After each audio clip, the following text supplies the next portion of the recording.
Apex bank ಅಧ್ಯಕ್ಷ ಗಾದಿಗೆ election. K N Rajanna DK ಸಂಬಂಧಿ ರವಿ ನಡುವೆ ಬಿಗ್ ಫೈಟ್.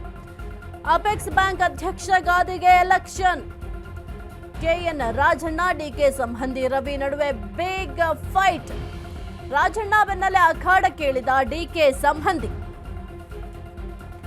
ನಿನ್ನೆ ಉಮೇದುವಾರಿಕೆ ಸಲ್ಲಿಸಿರುವ ಎಂಎಲ್ಸಿ ರವಿ, ಶಿವಮೊಗ್ಗದ ಮಂಜುನಾಥ್ ಗೌಡ ಕಣದಲ್ಲಿದ್ದಾರೆ. ಇನ್ನು ಸಚಿವ ಸತೀಶ್ ಪುತ್ರ ರಾಹುಲ್ ಜಾರಕಿಹೊಳಿ ಕೂಡ ಕಣದಲ್ಲಿದ್ದಾರೆ.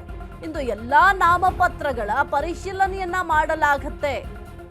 ಇನ್ನು 15 ದಿನದಲ್ಲಿ ಅಪೆಕ್ಸ್ ಬ್ಯಾಂಕ್ ಎಲೆಕ್ಷನ್ ಕೂಡ ನಡೆಯುತ್ತೆ.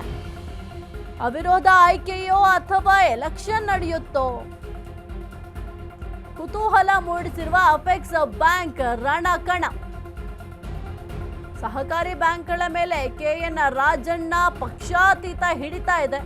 ಕೆಎನ್ ರಾಜಣ್ಣಗೆ ಅಪೆಕ್ಸ್ ಬ್ಯಾಂಕ್ ಪಟ್ಟ ಬಹುತೇಕ ಖಚಿತ. ಆದರೆ ಕಳೆದ ವಾರ ಡಿಕೆ ಕೆಎನ್ಆರ್ ಭೇಟಿಯಾಗಿದ್ರು. ಈ ಸಂದರ್ಭದಲ್ಲಿ ಆಗಿರುವ ಡೀಲ್ ಏನು ಹಾಗಾದ್ರೆ? ಅಪೆಕ್ಸ್ ಬ್ಯಾಂಕ್ ಅಧ್ಯಕ್ಷ ಗಾದಿಗೆ ಎಲೆಕ್ಷನ್ ನಡೆಯುತ್ತೆ. ಈ ಒಂದು ಎಲೆಕ್ಷನ್ಗೆ ಸಕಲ ರೀತಿಯಲ್ಲೂ ಕೂಡ ಸಿದ್ಧತೆಯನ್ನ ಮಾಡ್ಕೊಳ್ತಾ ಇದ್ದಾರೆ. ಇನ್ನು ಕೆಎನ್ ರಾಜಣ್ಣ ಮತ್ತೆ ಡಿಕೆ ಸಂಬಂಧಿ ರವಿ ನಡುವೆ ಬಿಗ್ ಫೈಟ್ ಕೂಡ ಈಗ ಸದ್ಯಕ್ಕೆ ಏರ್ಪಟ್ಟಿದೆ. ಇನ್ನು ರಾಜಣ್ಣ ಬೆನ್ನಲ್ಲೇ ಡಿಕೆ ಸಂಬಂಧಿಯವರು ಕೂಡ ಅಖಾಡಕ್ಕೆ ಇಳಿತಾ ಇರೋದು ಬಹಳ ಕುತೂಹಲಕ್ಕೆ ಒಂದು ಕಡೆ ಕಾರಣ ಆಗಿದೆ. ಇನ್ನು ನಿನ್ನೆ ಎಂಎಲ್ಸಿ ರವಿ ಅವರು ಕೂಡ ಉಮೇದುವಾರಿಕೆ ಸಲ್ಲಿಕೆ ಮಾಡಿದ್ದಾರೆ. ಜೊತೆಗೆ ಶಿವಮೊಗ್ಗದ ಮಂಜುನಾಥ್ ಗೌಡ ಕೂಡ ಕಣದಲ್ಲಿದ್ದಾರೆ. ಜೊತೆಗೆ ಸಚಿವ ಸತೀಶ್ ಜಾರಕಿಹೊಳಿ ಅವರ ಪುತ್ರ ರಾಹುಲ್ ಜಾರಕಿಹೊಳಿ ಅವರು ಕೂಡ ಕಣದಲ್ಲಿದ್ದಾರೆ. ಇವತ್ತು ಏನೆಲ್ಲ ನಾಮಪತ್ರಗಳು ಸಲ್ಲಿಕೆಯಾಗಿದ್ದಾವೆ ಆ ಎಲ್ಲ ನಾಮಪತ್ರಗಳ ಪರಿಶೀಲನೆ ಕೂಡ ಇವತ್ತು ಮಾಡಲಾಗುತ್ತೆ.